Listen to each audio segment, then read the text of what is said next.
सतीश कौशिक ने आखिरी वक्त में अपने मैनेजर को जोर जोर से चिल्लाकर बुलाया था। मैनेजर के कंधों पर सर रखकर सतीश कौशिक ने आखिरी वक्त में कहा था, मुझे बचा लो, मैं मरना नहीं चाहता। आखिरी पलों में सतीश कौशिक के साथ क्या हुआ था, कैसे उन्हें यह हार्ट अटैक आया और कब उन्हें अस्पताल ले जाया गया, इन सवालों के जवाब अब हमारे सामने हैं। ए टाइम्स की रिपोर्ट के मुताबिक सतीश कौशिक के साथ उस रात जो भी हुआ उसका आंखों देखा हाल सतीश कौशिक के मैनेजर संतोष राय ने बताया है, जो पिछले 34 सालों से उनके साथ हैं। संतोष ने बताया कि वो अपने दिल्ली वाले दोस्तों से मिलने गए थे और पिछले करीब 15 दिनों से देश में कहीं ना कहीं ट्रैवल कर रहे थे। मैनेजर ने कहा, रात करीब 8:30 बजे उन्होंने डिनर किया। हमें 9 मार्च की सुबह 8:50 की फ्लाइट से मुंबई लौटना था। उन्होंने कहा, संतोष जल्दी सो जाओ, हमें सुबह की फ्लाइट पकड़नी है। मैंने कहा, ठीक है सर जी। फिर मैं बगल वाले कमरे में सोने चला गया। संतोष ने बताया कि उन्हें उनकी आने वाली फिल्म कागज 2 पोस्ट प्रोडक्शन के लिहाज से देखनी थी, इसलिए उन्होंने मैनेजर को वाईफाई कनेक्ट करने के लिए बुलाया। 11:30 बजे संतोष वाईफाई कनेक्ट करके वापस रूम में चले गए, लेकिन अचानक ही 12:05 पर सतीश कौशिक ने जोर जोर से आवाजें मारकर मैनेजर को बुलाया और बताया कि उन्हें सांस लेने में तकलीफ हो रही है।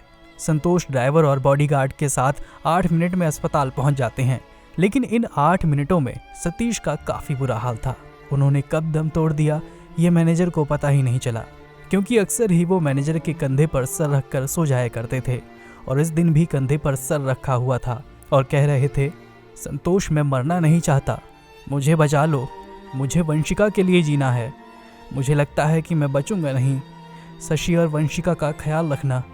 अस्पताल पहुंचते ही डॉक्टर्स की पूरी टीम उन्हें अटेंड करने आ गई थी, लेकिन कुछ समय बाद आकर उन्होंने बताया कि वो नहीं रहे। सबसे पहले मैनेजर ने सतीश की बहन के बच्चों को कॉल किया, क्योंकि वो दिल्ली में रहते थे। वो रात 1 बजे अस्पताल आ भी गए। संतोष ने फिर सतीश की पत्नी को भी कॉल किया, लेकिन उन्हें सिर्फ इतना कहा कि उनकी हालत सीरियस है। संतोष ने अनुपम खेर को भी कॉल किया, क्योंकि सतीश कौशिक ने कहा था कि जब भी कुछ हो तो अनुपम खेर और अनिल कपूर को कॉल करना।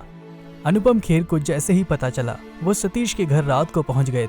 साथ ही बॉनी कपूर भी रात को मुंबई में उनके घर पहुंच गए थे। सतीश के घर का मंजर बहुत दर्दनाक था। मैनेजर ने बताया कि बेटी हर घंटे उन्हें वीडियो कॉल किया करती थी। वो अब सदमे में है और उनकी पत्नी का रो रो कर बुरा हाल है। सतीश कौशिक के परिवार में ये दूसरा बड़ा हादसा है। इससे पहले उनके 5-6 साल के बेटे की भी मौत हो गई थी और उसके काफी समय बाद उनकी बेटी ने जन्म लिया था। ऐसी मुश्किल घड़ी में हम यही कामना करते हैं कि सतीश कौशिक के परिवार को इस दुख में खुद को संभालने की ताकत मिले।